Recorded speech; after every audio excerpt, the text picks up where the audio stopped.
L'euro subit une nouvelle pression baissière, et ce n'est pas surprenant. Les tensions au-delà des Alpes, couplées à la crise politique imminente en France, créent un climat d'incertitude. Jordan Bardella, le président du Rassemblement national, a mis le feu aux poudres avec ses déclarations.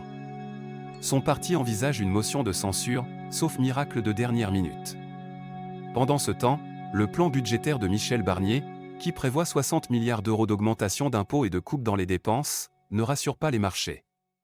Ajoutez à cela les récentes provocations de Donald Trump sur le front tarifaire, et vous avez un cocktail explosif qui fait plonger l'euro et les actifs français. Le Rassemblement national demande des changements, mais l'exécutif semble peu enclin à la négociation. Le vote de censure pourrait arriver dès mercredi. Pendant ce temps, à l'international, le dollar grimpe de 0,8% après les déclarations de Donald Trump. Il s'en prend aux pays BRIC, menaçant de droits de douane à 100% s'ils continuent à développer leur propre monnaie.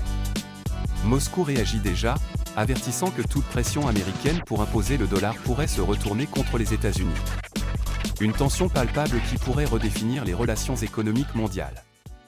La situation en Europe est tendue, surtout avec la crise française qui pèse sur l'économie. La réunion de la BCE du 12 décembre pourrait être décisive, avec un maxi-cut de 50 points de base en discussion. Cela met une pression à la baisse sur l'euro, affectant le taux de change euro-dollar. Pendant ce temps, la Réserve fédérale reste vigilante. Ilaria Sali et Corrado Oggia analysent la stabilité des obligations européennes, mais l'écart entre les obligations d'État françaises et allemandes continue de se creuser. Le spread BTP-Bund reste un indicateur clé à surveiller. La situation est complexe, mais fascinante à suivre.